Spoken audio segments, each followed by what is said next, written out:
নমস্কার, আপনারা দেখছেন গ্লোব টিভি। সবার পাশে সবার সাথে গ্লোব নিউজ নিয়ে এখন আমি সুপর্ণা রয়েছি আপনাদের সঙ্গে। এক নজরে দেখে নেব আজকের বিশেষ খবর। আলু বোঝাই ট্রাক আটকাতে সজাগ পুলিশ। মহিলা চিকিৎসক মৃত্যুর ঘটনার প্রতিবাদে কর্মবিরতি। সরকারি হোম থেকে নিখোঁজ 4 কিশোর। দুর্গোৎসব কমিটির খুঁটি পুজোর অনুষ্ঠান। পথ অবরোধ জলপাইগুড়িতে।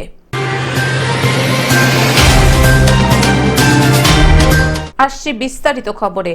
আলু বোঝাই ট্রাক আটকাতে সজাগ পুলিশ। ভিন রাজ্যে আলু বোঝাই ট্রাক যাতে যেতে না পারে তার জন্য সজাগ রয়েছে কুলটি ট্রাফিক গার্ডের পুলিশ ও কুলটি থানার চৌরঙ্গি ফাঁড়ির পুলিশ। কিন্তু জীবনের ঝুঁকি নিয়ে চেকিং করছে কর্মরত পুলিশ অফিসারেরা আসানসোলের পশ্চিমবাংলা ও ঝাড়খণ্ড সীমানা ডুবুডিহি চেকপোস্টে। পুলিশ আলু বোঝাই ট্রাক ও গাড়ি থামিয়ে চেকিং করে কাগজপত্র খতিয়ে দেখে পুনরায় ট্রাক ও গাড়িগুলি ঘুরিয়ে দিচ্ছে যাতে কোনোভাবেই ভিন রাজ্যে যেন আলু যেতে না পারে। আজ সোমবার পুলিশের এই চেকিং করার সময় আলু বোঝাই ট্রাক আটকাতে গেলে একটি ট্রাক দ্রুত গতিতে চেকিংয়ে থাকা গার্ড রেল ধাক্কা মেরে বেরিয়ে যায়। কিন্তু পুলিশের পক্ষ থেকে ট্রাকটি আটকানোর চেষ্টা করা হলেও ট্রাকটি পালিয়ে যায়। যদিও পুলিশ গাড়িটির পিছনে ধাওয়া করে ট্রাকটি ধরার চেষ্টা করে, কিন্তু ট্রাকটি পালিয়ে যায়।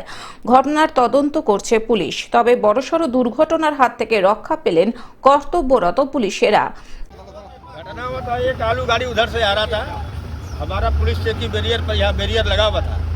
गाड़ी नंबर है झारखंड 6234 और वो बैरियर तोड़ करके वहाँ से वो निकला, जिसमें हमारा 2 पुलिस वाला घायल भी होया था, मेरे अधिकारी भी घायल हुए थे। उसको रोकने की कोशिश किया गया, वो भाग गया यहाँ से गाड़ी लेकर। কোন গাড়ি था? आलू गाड़ी। এত এত এদের সাহস হচ্ছে কি করে? পুলিশের ব্যারিকেড, পুলিশকে একদম সাহস হচ্ছে কি করে? बैरिकेड लगा हुआ था, पुलिस उसको रोकने की कोशिश किया। पुलिस उसको रोक करके उससे पूछा इसमें क्या है, तो वो रिपोर्ट गलत दे दिया, लेकिन उसमें था आलू। कन्फर्म हो गया, हमारा जो पुलिस बैरियर वो कन्फर्म हो गया कि इसमें आलू है। और जब बैरियर पुलिस वाले ने बैरियर दिया तो वो बैरियर तोड़ के वो निकल गया आगे। हाँ, बिल चेंज करके जा रहा है। क्या बिल दिखा रहा था? कोई दूसरा चीज लोहा दिखा रहा है, लेकिन है आलू। आलू कन्फर्म। हाँ, अगर आलू नहीं रहता तो बैरियर तोड़ के भागने का कोई काम नहीं है, तो दुर्घटना भी घट सकता था, वो आदमी भी मर सकता था। আসানসোল থেকে সৌমিত্র গাঙ্গুলির রিপোর্ট, গ্লোব নিউজ। মহিলা চিকিৎসকের মৃত্যুর ঘটনার প্রতিবাদে কর্মবিরতি। আরজিকর মেডিকেল কলেজে মহিলা চিকিৎসকের মৃত্যুর ঘটনার প্রতিবাদে আন্দোলনে নামলেন মালদা মেডিকেল কলেজ হাসপাতালের জুনিয়র চিকিৎসকেরা। আরজিকরে এই যে ঘৃণ্যতম ঘটনাটা ঘটেছে সেটা নিয়ে আমাদের কর্মসূচি, আমরা কর্মবিরতি রেখেছি। যতক্ষণ না প্রপার শাস্তি দেওয়া হবে ততক্ষণ আমরা এই কর্মবিরতি তুলব না, এবং আমাদের নিজেদের কলেজে এবং সমস্ত কলেজে সিকিউরিটি যাতে প্রপারলি দেওয়া হয়, যেগুলো আমি বললাম, যতগুলো বিল্ডিং রয়েছে রাত্রে প্রপার সিকিউরিটি দিতে হবে। কারণ আমাদের অ্যাম্বুলেন্সে, আমাদের এমার্জেন্সি থেকে বাইরে এসে অ্যাম্বুলেন্সের ভিতর ঢুকে আমাদের পেশেন্ট দেখতে হয়। রাত্রে একটা মেয়ের একা নাইট পড়ে, অনকল ডিউটি পড়ে, সেখানে এত বড় কলেজে অনকল অ্যাটেন্ড করতে যেতে হচ্ছে। আমরা কিন্তু একা করতে পারবো না, মানে এভাবে যদি আমাদের সিকিউরিটি না দেওয়া হয় আমরা কিন্তু করবো না, নাইট না ডে ডিউটিও বন্ধ করে দেবো। কারণ আজকে রাত্রে ঘটেছে, কালকে সকাল 8টায় ঘটবে, পরের দিন দুপুর 12টায়, এভাবে চলবে না। এবং এটা this is not the first time. ইতিমধ্যে হাসপাতালের একাধিক ওয়ার্ডে কর্মবিরতি চলছে জুনিয়র ডাক্তারদের। একটা প্রপার সিকিউরিটি লাগবে, 24 ঘন্টা যে প্রেজেন্ট থাকবে।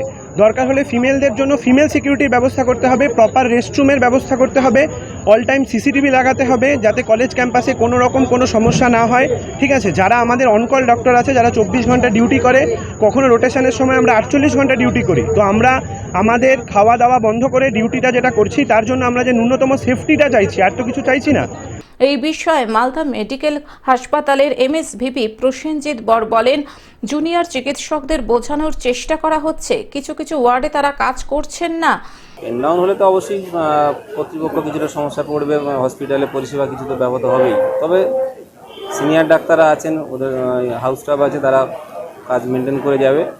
এদের সাথে আমরা কথা বলছি, এরা আমাদের আশ্বস্ত করবো ওদেরকে যাতে সমস্ত কিছু নর্মালাইজ করা যায়। ওরা যেসব সমস্যা নিয়ে পেন ডাউন করতে চাচ্ছে সেগুলো নিয়ে আমরা আলোচনা করব। যদি কোনো ওদের সমস্যা থাকে সেগুলো আমরা আলোকপাত করবো এবং খুব শীঘ্রই সমস্যার সমাধান করবো। বলছি গতকাল রাত থেকে তো ওনারা জানিয়ে দিয়েছেন ওরা কাজে যোগ দেবেন না এখন।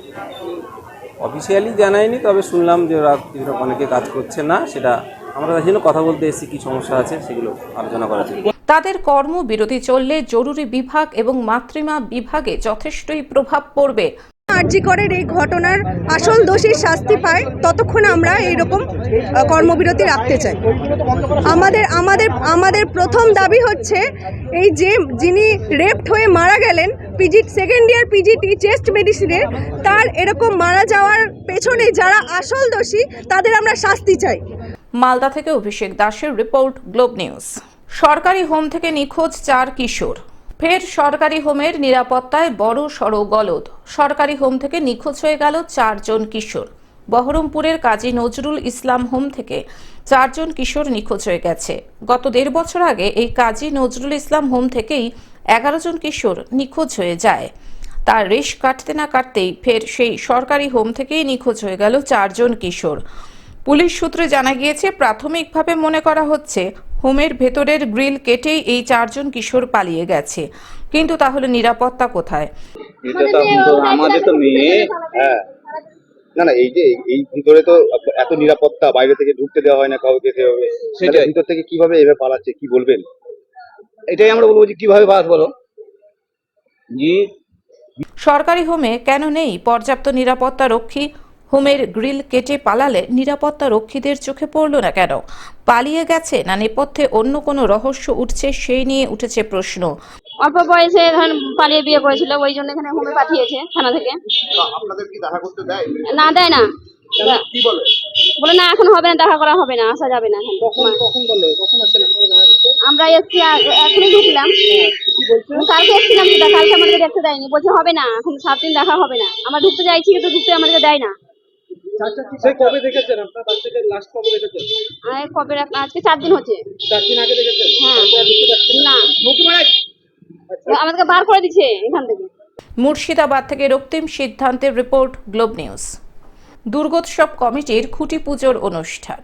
ঢাকে কাঠি পড়তে আর মাত্র কিছুদিনের অপেক্ষা। সেই অপেক্ষায় আপামর বাঙালি প্রহর গোনা শুরু করে দিয়েছেন, কারণ সামনেই বাঙালির শ্রেষ্ঠ উৎসব দুর্গাপুজো। এই উপলক্ষে 11 অগস্ট রবিবার সকালে মহাসমারোহের সঙ্গে সম্পন্ন হয়ে গেল বাগুইআটি অর্জুনপুর অধিবাসী বৃন্দের দুর্গোৎসব কমিটির খুঁটি পুজোর অনুষ্ঠান। এবার তাদের পুজো 75তম বর্ষে পদার্পণ করেছে। এবার এই পুজোর সভাপতিত্ব করছেন স্থানীয় পৌরমাতা বিধাননগর পৌর নিগমের 8 নম্বর ওয়ার্ডের কাউন্সিলর সুপর্ণা ঘোষ পাল।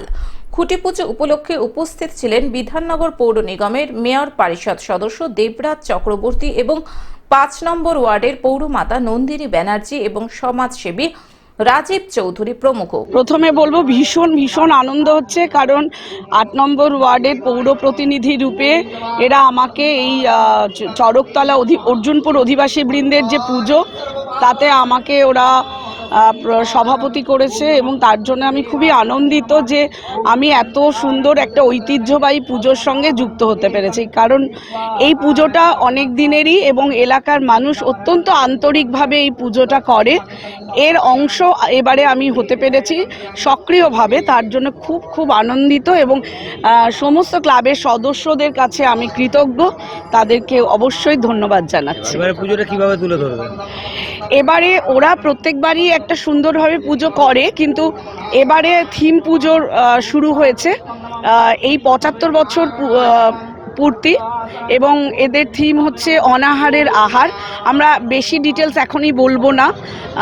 এই থিমটা এমন একটা, যাতে শুধু পুজো না, পুজোর মধ্যে দিয়ে আমরা সামাজিকভাবে মানুষকে সচেতনও করব, যাতে তারা সচেতন হয়ে বৃহত্তর সমাজের জন্য কিছু করে, সেই রকম একটা ইঙ্গিত আমাদের এই থিমের মধ্যে থাকবে। এবারে পুজো প্রসঙ্গে সুপর্ণা ঘোষ পাল জানান, এবারে যেহেতু তাদের পুজো 75তম বর্ষে পদার্পণ করছে, তাই এবারে দর্শনার্থীদের জন্য বিশেষ চমক থাকবে তাদের থিমে এবং সেই নিয়ে তিনি খুবই আশাবাদী।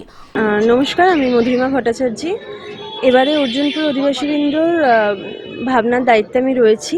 ওদের এবছর 75তম বর্ষ। এবছর আমাদের ভাবনা হচ্ছে অনাহারের আহার। নামটা শুনে হয়তো একটু লাগছে। আমাদের ভাবনা সেই পিছিয়ে পড়া মানুষগুলোকে নিয়ে, আমাদের সমাজে আজও আমাদের দেশে প্রায় 20 কোটি মানুষ আজও অনাহারে আছে, যারা রাতে খালি পেটে ঘুমোতে যায়। আমাদের ভাবনা সেই মানুষগুলোকে নিয়ে। অ্যাকচুয়ালি সেই মানুষগুলো আমাকে ভীষণভাবে ভাবায়। তো দুর্গাপুজো যেহেতু একটা আনন্দ উৎসব, সেই আনন্দ উৎসবে আমি মানুষের কাছে এই মেসেজটা দিতে চাই যে আমরা যদি তাদের জন্য কিছু ভাবি বা তাদের জন্য যদি কিছু করতে পারি, সেই মানুষগুলোকে নিয়েই আমার এবারে ভাবনা। সেটা ব্যবহৃত হয়েছে উপকরণ তাদের জীবনযাপন বা তাদের অনাহারের এটা ফুটিয়ে তোলার জন্য ফাঁকা বাসন, তারপর তাদের নানান রকম প্রতিকৃতি, এইসব দিয়ে পুরো এটা সাজানো থাকবে। আপনারা মাথায় এলো ভাবনাটা অ্যাকচুয়াল মানে এই মানুষগুলো আমাকে ভীষণভাবে ভাবায়। যখন আমাদের চারপাশে যখন এই ধরনের মানুষগুলো দেখি, হয়তো আমাদের খুব একটা নজরে আসে না সব সময়, কিন্তু সেটা নিয়ে রিসার্চ করতে করতে নেই ভাবনা যে আজও প্রায় 20 কোটি মানুষ আমাদের দেশে অনাহারে আছে, যেটা আমরা যারা মূল স্রোতে আছি তারা হয়তো ভাবতেও পারি না। বিধাননগর থেকে অনির্বাণ দত্তের রিপোর্ট, গ্লোব নিউজ। পথ অবরোধ জলপাইগুড়িতে। আরজিকর হাসপাতালের মহিলা চিকিৎসককে নৃশংস ধর্ষণ ও খুনের প্রতিবাদে পথ অবরোধ জলপাইগুড়িতে। শনিবার বিকেলে জলপাইগুড়ি জেলা ডিওয়াইএফ এর পক্ষ থেকে এই ঘটনার প্রতিবাদে পথ অবরোধ করে বিক্ষোভ প্রদর্শন করা হয়। এদিন জলপাইগুড়ি শহরের বাবুপাড়া মোড় অবরোধ করে সিপিআইএম দলের যুব সংগঠন সারা ভারত গণতান্ত্রিক যুব ফেডারেশনের কর্মী সমর্থকেরা। এই প্রসঙ্গে সংগঠনের জেলা সম্পাদক প্রদীপ দে ক্ষোভের সঙ্গে জানান, সরকার ঘুমিয়ে আছে, সেই কারণেই রাজ্যের গর্ব আরজিকর হাসপাতালের মতো জায়গায় এক মহিলা চিকিৎসক তথা ছাত্রীকে এমন পাশবিক নির্যাতনের শিকার হয়ে অকালে চলে যেতে হয়। এই ঘটনার সঙ্গে জড়িতদের দৃষ্টান্তমূলক শাস্তির দাবিতেই এই পথ অবরোধ। আরজিকরে একজন ডাক্তার পরিণত ছাত্রী, তাকে হচ্ছে খুন এবং ধর্ষণ করে তাকে হত্যা করা হয়েছে, তার বিচার আমরা চাই। কালকে দেখেছেন গোটা রাজ্য জুড়ে আমাদের যারা যুব নেতৃত্ব তারা গিয়েছেন। আজকে গোটা রাজ্য জুড়ে, আজ আগামীকাল জুড়ে গোটা রাজ্য জুড়ে এই বিক্ষোভ কর্মসূচি চলবে। আজকে আমরা এখানে প্রতীকী অবরোধ করলাম। কোথায় করলাম? এই বাবুপাড়া মোড়ে। যদি দোষীরা দৃষ্ট শাস্তি না পায়, যদি অ্যারেস্ট না হয়, তাহলে পরে এই আন্দোলন আরো বৃহত্তর হবে। জলপাইগুড়ি থেকে সায়ন সেনের রিপোর্ট, গ্লোব নিউজ। এখন থেকে গ্লোব টিভি দেখুন আপনার স্মার্টফোনেও। গুগল প্লে স্টোর অথবা অ্যাপল স্টোর থেকে ডাউনলোড করুন গ্লোব টিভি লাইভ অ্যাপ এবং জিও টিভি অ্যাপ। এছাড়াও জিও ফাইবারেও গ্লোব টিভি দেখুন। আজকের মতন গ্লোব নিউজ এখন এই পর্যন্তই। দেখতে থাকুন গ্লোব টিভি, সবার পাশে সবার সাথে। নমস্কার।